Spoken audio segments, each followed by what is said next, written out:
గుమ్మడికాయ. ఇది వంకాయ. Very good. ఇది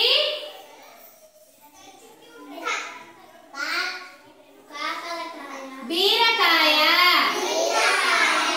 ఇదేం తెలుసా? Very good. ఇదేమి? ఇదేం నాన్నా? కూరాకు. Very good. ఇప్పుడు వెజిటేబుల్స్ అంటే ఏమి? కూరగాయలు. కూరగాయల కథ నేర్చుకుందామా? ఓకేనా? Are you ready? ఓకే. ఇప్పుడు ఇక్కడ చూడండి.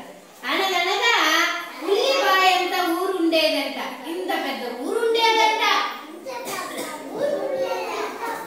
ఉల్లిపాయ అంత ఊరు ఉండేదంట.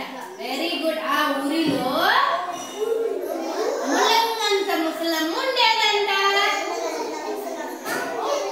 ఆ ఊరిలో ములంగంత ముసలమ్మ ఉండేదంట.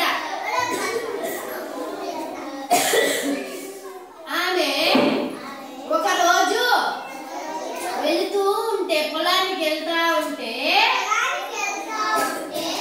వంకాయ అంత వజ్రం దొరికిందంట అవ్వకి. వంకాయ అంత వజ్రం దొరికిందంట.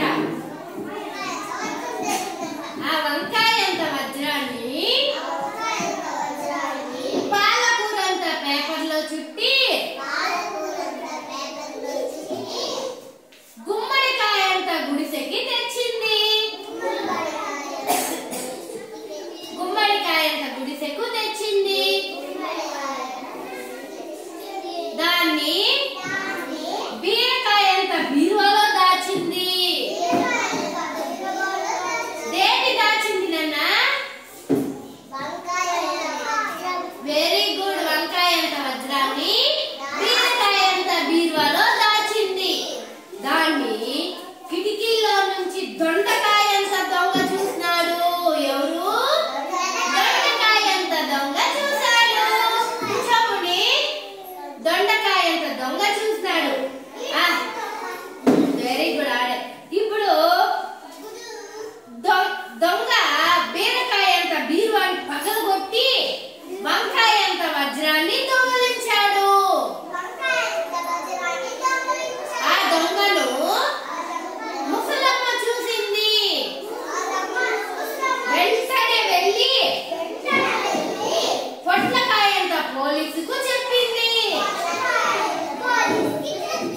ఆ పోలీసు జీడికాయ అంత జీపు వేసుకొచ్చి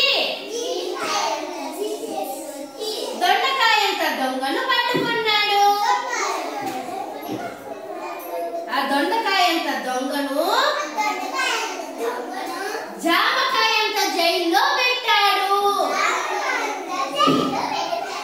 ఆ జైలుకు తాటికాయ అంత తాళం వేశాడు. పొట్లకాయ అంత పోలీసు దొండకాయ అంత దొంగను దగ్గర నుండి